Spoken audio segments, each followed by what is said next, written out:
Down to the future match area because it's time for round 10 here from Vegas.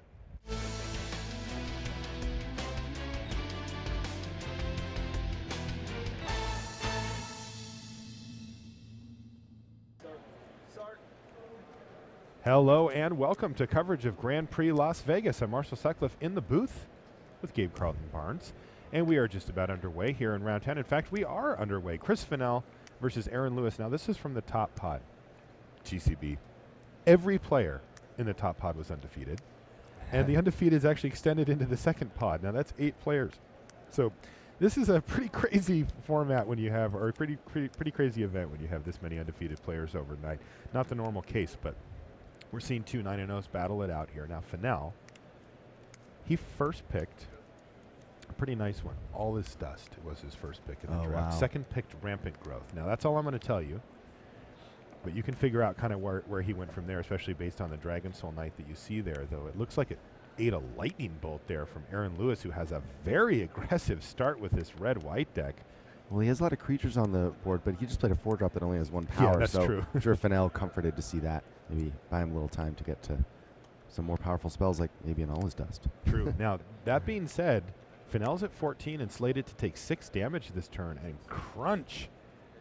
In it comes. Going to drop him down to 8 life, and another follow-up play here for Aaron Lewis. So you got to love what Aaron's done here. I know that this is a style that you're accustomed to in draft as well, this quick beatdown decks. Absolutely. You know, and this is exactly what can happen. You know, Chris only had 1 early play. People will keep a hand in limited that doesn't have a play till turn 3, and then hope to get the right land to play something in turn 4. If you can play a bunch of 2-drops, wow, you can end the game quick. And you saw what was interesting there. Aaron actually used 4 mana on that last turn, but only 2 of it was to play a creature. The other 2 is to activate his Nexus and get an attack. So those small creatures, 2-drops, sometimes you can play 2 of them on turn 4 or 5 and really get out ahead of people.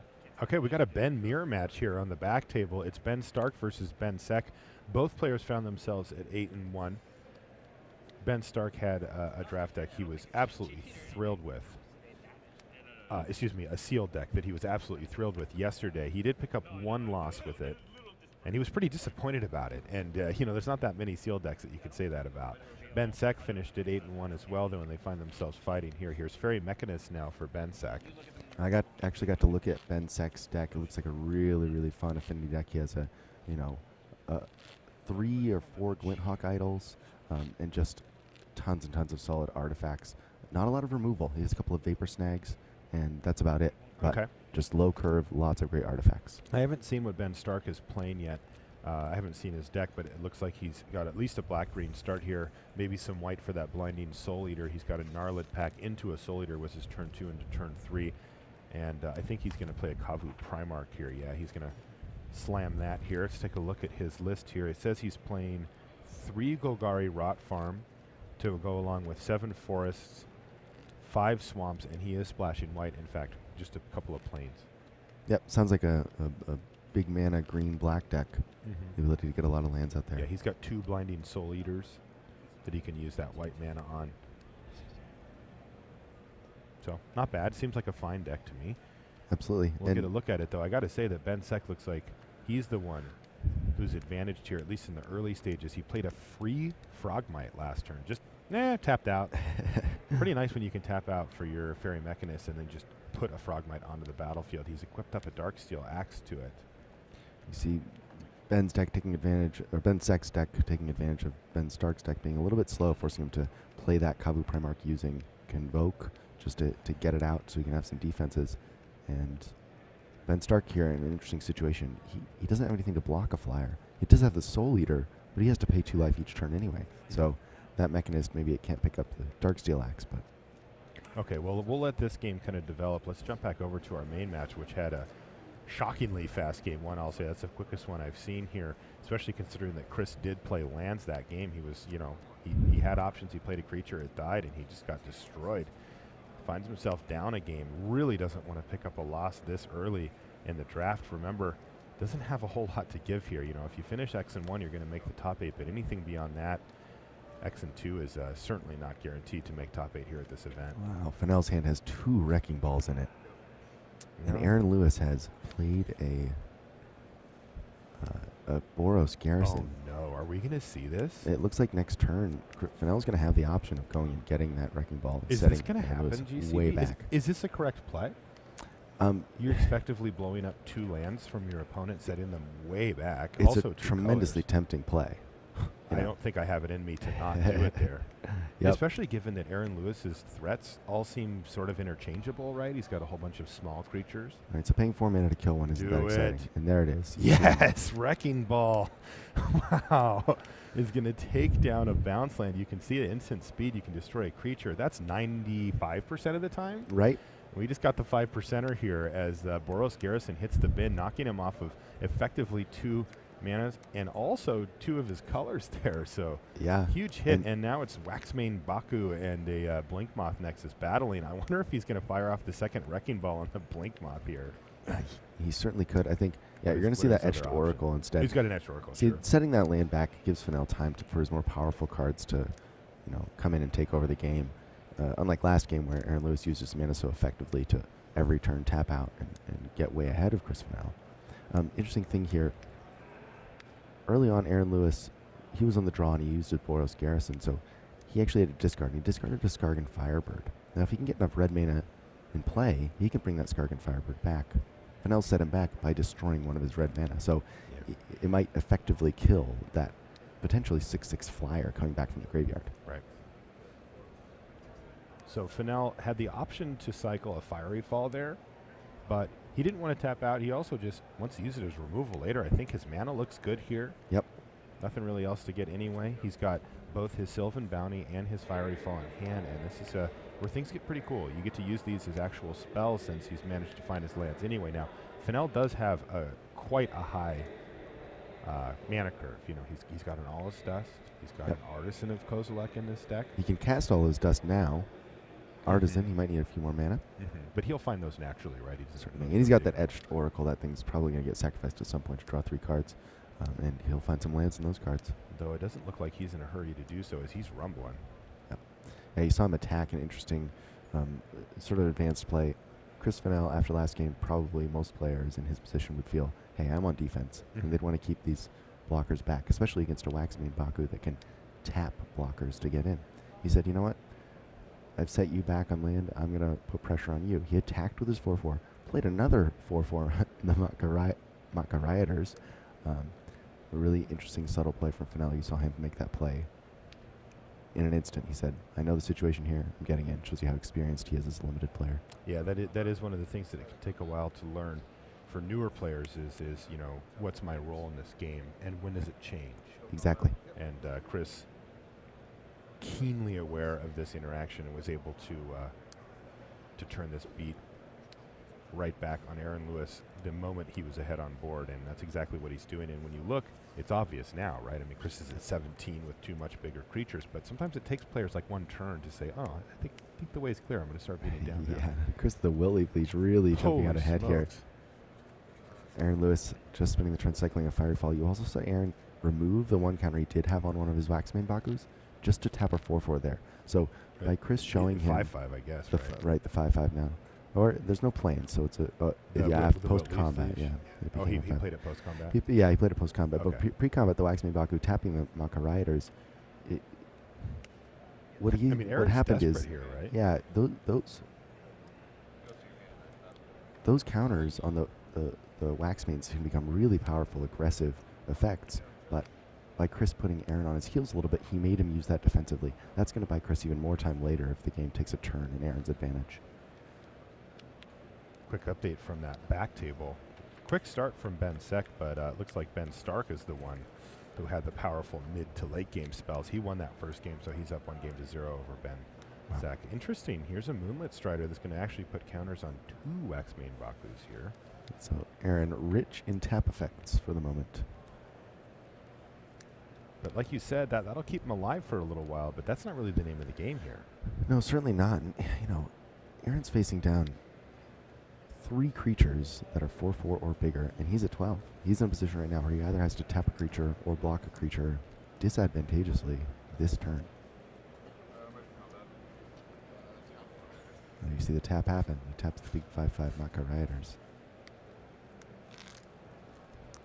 I think you may see Aaron block here with all of his creatures. Yep. There's the double block. Oh, just with 2 of them. All right, this is an interesting question now for Finel. He can just say, sure. Right. He can just trade them off. Or he can sack his Oracle, let him have his Waxmane Bakus, and draw 3 cards. Well, what you're actually going to see, I think, is that he can Fiery Fall one of the Waxmane Bakus. He still has a Fiery Fall in hand. He has He's a also Wrecking got Ball, another yeah. Wrecking Ball, so those are also options. What this will do is this will cause Aaron Lewis to have to use his Strider Yes. to protect the creature, hoping for the trade. And then at that point, Finel can say, well, I have a mana left. I'd rather just draw 4 cards. Ooh, interesting. Oh, this is a cool play. He's going to Fiery Fall the Moonlit Strider. Right. So Remember, the Etch Oracle's colorless, so he's not going to be able to give either of the Baku's protection, so he just says sure and sure again. So Chris Finel working through the board state here, and he says, you know what, I'm fine. I've got 9 power here. Like, yep. Completely cleared away your board. Sure, I didn't get to draw 3 off my Oracle, but speaking of 9 power, Precursor Golem has hit the table now.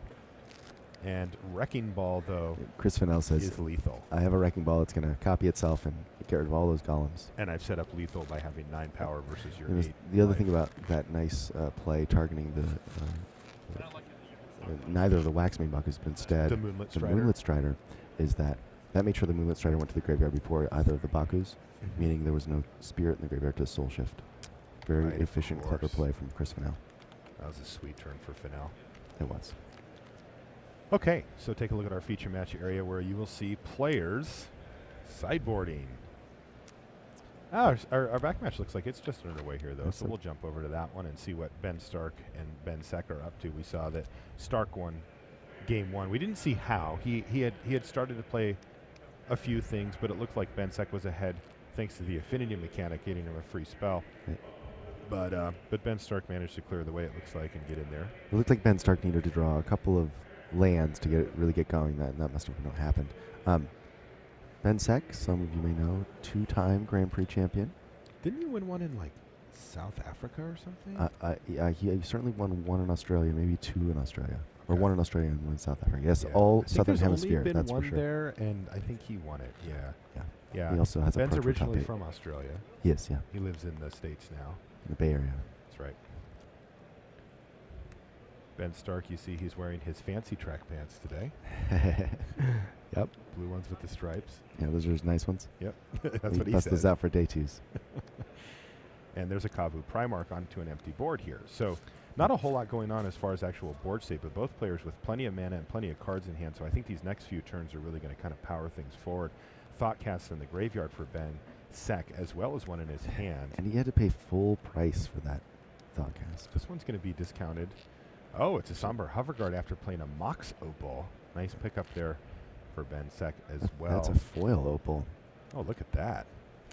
Cool. Beautiful. Yeah. Beautiful artwork on that card, too. Yeah, Ben, probably not what he wants to have happen this game. He came out kind of slowly, Ben Scc came out kind of slowly, giving Ben Stark time to establish a board presence before Ben Scc started attacking his life total. Ben Scc just not drawing those early artifacts. He did have the Soul Eater and the Bauble, but didn't draw anything to back them up. No. Nameless Inversion taking out the Somber Hoverguard there. Putting that in the bin and enabling an attack for 3 for Ben Stark. So a nice start from Ben Stark's perspective. He's been able to develop his board with some nice creatures and mitigate the threats and answers that Ben Scc has. So you got to like where you're at if you're sitting in Ben Stark's side. Though I got to say, this Mirror Enforcer is a nice addition here for Ben Scc. A 4/4. It's bigger than either of Ben Stark's 2 creatures. It could force him to maybe put the Sickle Slicer onto the Kavu Primarch if he wants to start attacking with it past the 4/4 here. Oh no, he's just going to rumble with both of them right in there. So now we see that currently Ben Scc is tapped out on mana. The Mox Opal's not active at the moment. So this is not a situation where he can, leverage cards in his hand, and Ben Stark could have anything here. Let's just watch this turn before we jump back over. So it looks like the Enforcer does block the Germ. And I think Ben was just fine with that. It forced through 3 damage. He's going to plan on equipping later anyway, and he's going to play a Scuttling Death. Okay, let's jump back over to our main match. We'll keep an eye on this one for you and get you an update if anything happens over there. But I want to see what happens in Game 3 here. for Chris Finel versus Aaron Lewis. Ooh, a scoot mob. Scoot mob on turn 1's not too bad, though. He's also got a Gruul turf, so that means he's going to keep hitting his land drops, get his way all the way up to 5 here. Right, although it does mean that he lost a land in play, and you want the scoot mob to get to exactly 5 in play. So that is kind of an anti-synergy with those. Yeah, we call that a non-bow in the business. A non-bow, yes. Non-bow, yeah. All right, Cathodian, though, on turn 3 for Aaron Lewis, and it is rumbling into the red zone here, as it is wont to do. I think that card's a little underrated for this purpose alone. I mean, it just hits hard. Yeah, 3/3 for 3 mana, and lots of cute little combos you can do with that. You know, you can. There are a lot of sacrifice effects in the format that you can use to get that mana and play some big Eldrazi. Smash the Smithereens is going to take down Etched Oracle, so that's a big play for Aaron Lewis, who gets to now attack for 4 damage. Scoop mob not really doing much until you do get to that 5th land, and 4 damage is going to drop Chris Finel all the way down to 10. We saw Aaron Lewis with a blazing fast start in the first game, and he looks like he's off to similar stuff here. He's managed to keep a Gnarlid pack and a Etched Oracle at bay here, and now Chris Finel has to decide how he wants to progress with this game. I think that Gnarlid pack might have been a discard after the bounce, because I don't see anything that would have dealt with it on Aaron's side. Just a smash in his graveyard, huh? Yeah, I think Aaron just started on that turn 3 Cathodian, but that guy's so big that all of a sudden Finel is on his heels. Although he does have a Wrecking Ball in his hand. It's not particularly good against that Moonlit Strider. Ooh. But Finel seems to be happy to just keep unleashing the biggest thing that he can cast each turn. It was Etched Oracle for 4, and now a Skyreach Mantis for 4. He's saying, please don't have another Smash to Smithereens. The fingers they are crossed now for Finel, although now he knows that Aaron Lewis has to have something, so he's going to have to make the block that gives him the best chance to survive. He would love to be able to untap here. He's got a Wrecking Ball in hand. He can block, see if there's a trick, blow something up, but he's not going to have that luxury here. So he's going to block the Moonlit Strider, and he's just going to go ahead and chump block with the Scoot Mob. It looks like he's off of that plan. Yeah. And that happened. Okay. Clever block from Finel. So, and this is why. You see a Skargan, the key there was getting damage in, so the Skargan Firebird can come down as a 6/6. That's going to work out reasonably well. Looks beautiful. Yeah. The Wrecking Ball looks great, although that Firebird is going to come right back. Is it, though? Aaron Lewis can just attack with his 2 creatures. But he's going to lose one. He will lose one, but he'll get a 6/6 and some damage in as a result. I don't think he's going to be too unhappy about that. Okay, fair enough. See Finel trying to puzzle out the best way to work around that exact series of plays. He can play Nest Invader there it and is. Still play Wrecking Ball this turn. So now he has another blocker. Yeah, you also notice, even though Wrecking Ball's an instant, Chris is going to play it on his main phase here, because there's cards like Apostle's Blessing in this format, things that can really save the creature, and he needs to get that Firebird dead. And this play was great for Finel. It took away that option that you just mentioned, right? Exactly. You saw Finel go to play that Wrecking Ball and then stop and say, oh no, I know how this card works. Backed up for a moment, found the right play. And now Finel looking like he's going to be in the driver's seat. Yep, he just needed that other blocker to make sure that, again, he had enough blockers to prevent the Firebird coming back. And that may be the tension for the rest of the game. Can Finel prevent that 6/6 flyer from hitting the table? He's going to shift the turn back with that Wayfarer's Bauble at the ready. That's a great draw phase. Precursor Golem off the top for Lewis. Wow. Adding 9 power and 9 toughness and 3 creatures to the battlefield with just 1 card. It doesn't get much more efficient than that. Now, it's not that hard to take care of that. Any one removal spell basically will take care of those golems and all of them. But you need the removal spell. You got to have it. You got to have it. Yeah, you know. Finel doesn't. Finel has all of a sudden looking like he's in big trouble. An Alpha Strike here would allow Finel to pick off a lot of Aaron Lewis's creatures. His creatures aren't that big. Well, a lot of them are 3/3s, but Finel has bigger creatures. He has 4/4s. However, the Skargan Firebird is going to come back if he does that, and he's going to take damage. A lot of damage and end up very low life. So Finel needs an answer basically right now. What's he found? Well, he passed the turn back in any case. Aaron Lewis out of gas in hand. He's got a couple of planes. So Finel, if he drew an instant speed removal spell, he knew he was just going to pass the turn, because if he drew instant speed removal, he wants Aaron Lewis to attack with all his creatures, allowing him to pick off the Precursor Golems in combat and then get the advantageous blocks. And we'll see if he drew removal. And Aaron Lewis is having none of it. He's just going to jam the whole team here and say, Chris Finel, show me a removal spell. This is a properly aggressive play here for Aaron Lewis.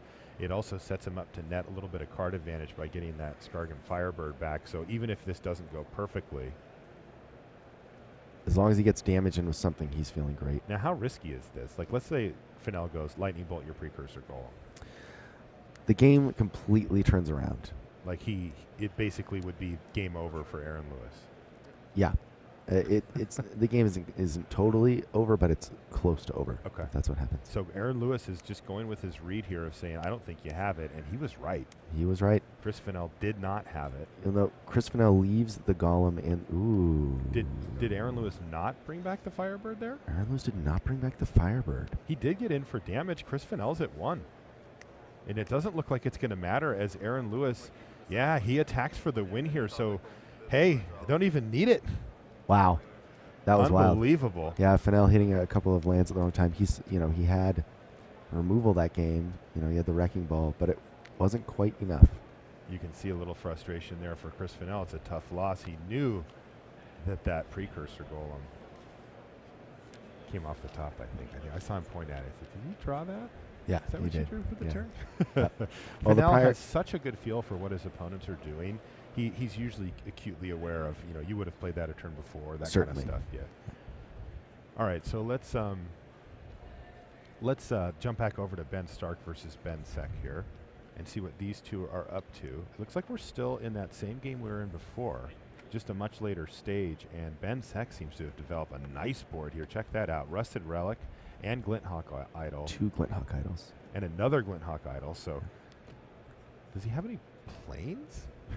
He does not. So he just has to keep casting artifacts to get those things going? He has a Mox Opal, so you can see that's why one was tapped and the other one was not. Yeah, or maybe he just played the other one last turn. But right. Yeah, all right, so you can activate 1. Now there's a Blinding Soul Eater for Ben Stark. And a Scion of the Wild, which is currently sitting as a 3/3. So this is a cool game. That Soul Eater can't tap quite yet, so it's a good opportunity for Ben Scc to get in another crack with that Relic. Put Ben Stark in an awkward position to either to double block or chump block. Take a look at our 2 Bens here. Actually, the double block doesn't help because it's not quite enough power. Okay. Ben Stark at a low life total here. He's all the way down to 7. Ben Scc ostensibly has up to 9 power, 4 of it flying, though he can't actually get the second Glinthawk Idol into the skies as the board sits. He's going to need to play an artifact or find a white mana source to do that. Right. The first one he can, and Rusty the Rusted Relic can certainly get in there. With that, in this situation, normally Ben Scc would be feeling really good about his chances to win with Glinthawk Idols. But with that Soul Eater able to tap 1 down after he activates it, it's a problem. It's not a long-term game plan. No. Now, what if he finds a white mana source? Now we have 2 of them. He would, and then that would make it a lot harder on Ben Stark. Especially because Stark's taking 2 here. He's dropping a 5. Certainly. Now, this is interesting. Ben Scc decided not to attack with Rusted Relic, holding it back defensively against the potentially very large... was that a Dismember? No way, right? No, it was a nameless inversion. He paid black and 1 for it. Okay, so he namelessly inverted the Glinthawk Idol, so that thing's dead. Now Cumulux is the follow-up play, so that's another big threat in the air here for Ben Scc. Now Ben Scc has 2 creatures that are big enough to block most of Ben's, so the Blinding Soul Eater can't create a really dangerous attack. And Scc, he's sitting at 11 life, so he's not exactly low on life total here. Right. Well, that Caller of the Wild can be pretty scary. The Scion of the Scion Wild, of the Wild. But not now. It's just a 3/3. Right. Scatter the Seeds. Scatter the Seeds. Yeah, there's definitely ways to make it a lot bigger quite quickly. I don't know that it can also become a 5/5 right here if he just equips it. So can the Gnarled Pack. So but it looks like Ben Scc interested in using that Rusted Relic defensively.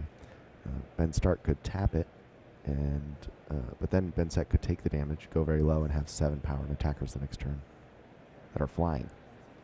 So Ben Stark probably has to hold back the Soul Eater. To tap down the Cumulux. Just tap down the Cumulux. Okay.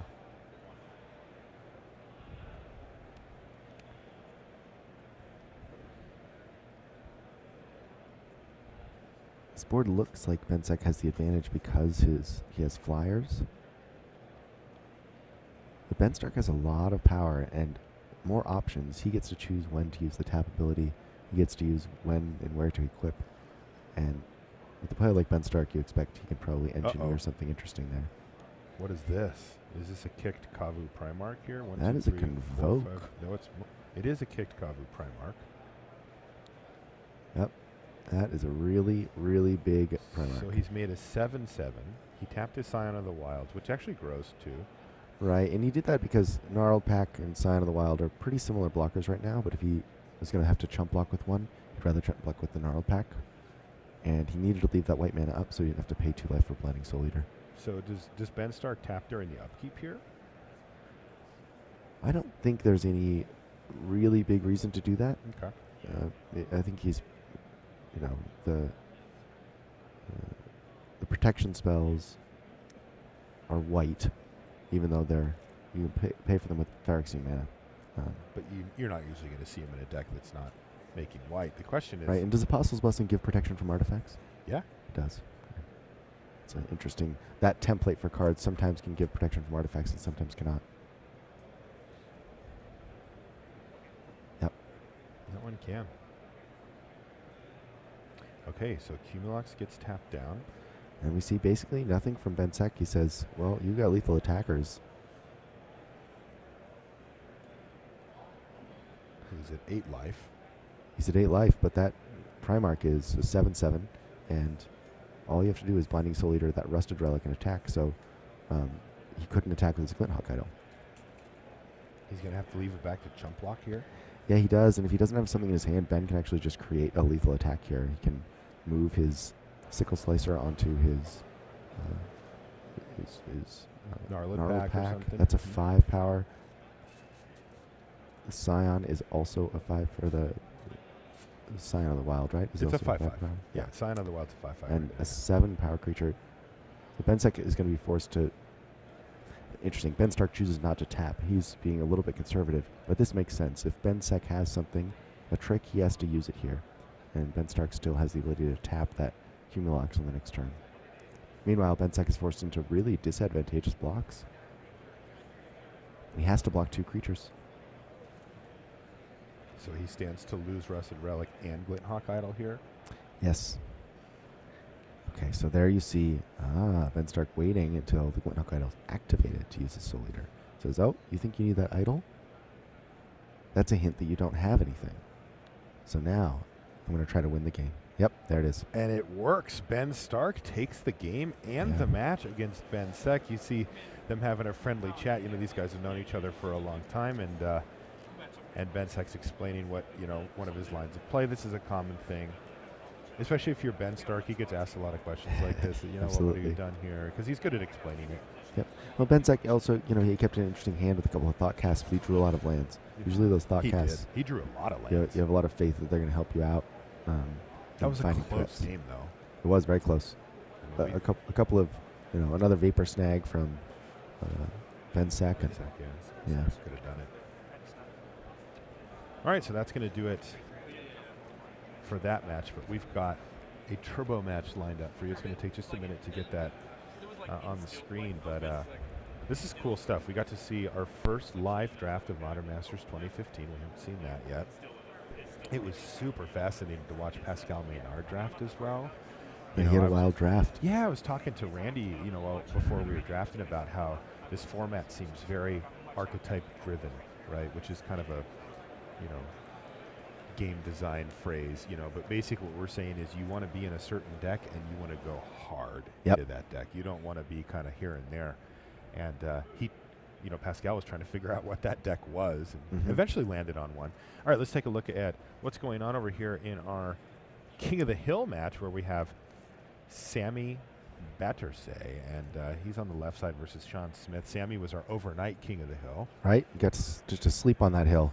Yeah, I think he probably went back to the hotel has now revisited the hill this morning, but he could have. It's his hill. Exactly. King of the Hill matches, by the way. Oh, look at this. Wow. Whoa.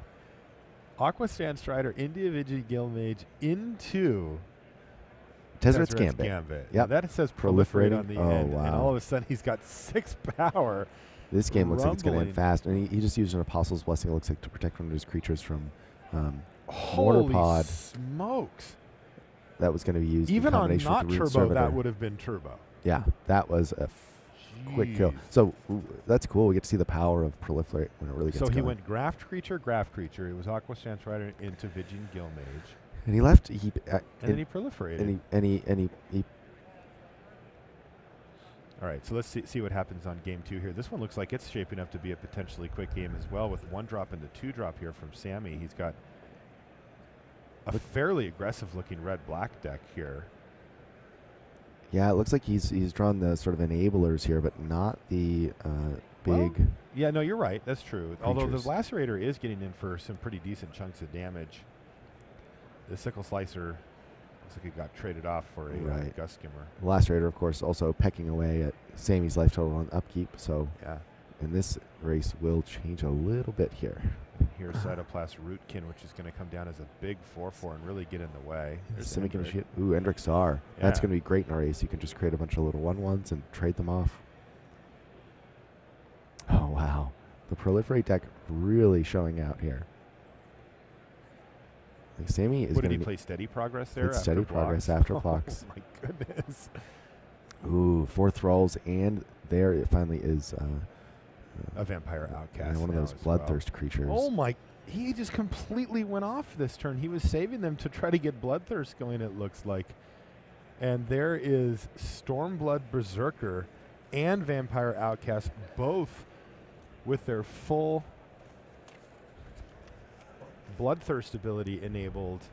Also putting out the maximum number of Thralls, one away from saying Right. bye-bye to Endrixar. Right. He's got 6. He can get to 7, so he's at that perfect threshold here. And now you can do cute plays like attack with all the Thralls. How many do you want to block? How expensive do you think the creature I got was? Yeah, look at your cards in hand. Look Yep. at your opponent. Mhm. Wahaha. Yeah, really cool. Wow, this game looks a lot different than the last one, though. I will say Sean Smith's side of the battlefield looks fairly similar. Well, you Just know, one proliferate, and things can get out of hand pretty quickly. and then he had a Muldrifter, which is not just an incredible card on its own, but it's a flyer. Ooh, and it looks like that was enough damage. He said, I can Alpha Strike, and you don't have enough. And it was enough. It was enough, so we get to the game 3 here. Even though Sean had a 4/4 flyer. And it looked like some untapped mana. 5/5. Yeah, untapped mana. A whole lot of stuff. All right, let's get to game 3. These ones are Ooh. very, very quick out of See, our Sean turbo is match. agonizing over a mulligan there, and he's going to do it. You can just see the head come down and Are look you at the the hand proponent of again. if you have to think that long, it's probably a mull theory? Usually, yes. I lean more towards mulliganing than most people. Okay. So, ooh, did he go to 5 there? Yeah. Yeah, he did go to 5 GCB. So after Sean looked like he was going to run away with that second game, almost like he ran away with the first one, all of a sudden, mulligan to 5 and having to fight back from behind. Although Sammy has kept, it looks like a hand with no third land and no black mana. That's exactly what you want to see when you're on 5. It effectively takes cards out of your opponent's hand until they draw the right color of land. And if you can win the game before that happens, it's as if you never mulliganed at all. All right, Narcolepsy, though, on the Stormblood Berserker. That's a must. That thing does so Oh, much there it is. damage. What did he have, Lightning Bolt or something? It looked like a Bone nameless Splinters, inversion. Nameless inversion? All right, well, whatever it was. No, it's Frogling down. was it Bone Splinters? Might have been. Nope, it wasn't. That's Stormblood Berserker would have been sacrificed, I think. All right, so here's a block of a Gust Skimmer, but a follow-up play of Sickle Ripper. And it looks like Sammy is on the beatdown path in a pretty big way here. He does not want to lose his King of the Hill slot. Yeah, he drew that Cytoplast swamp, Rootkin again. and his deck really started clicking. Yeah, he's just firing on all cylinders here.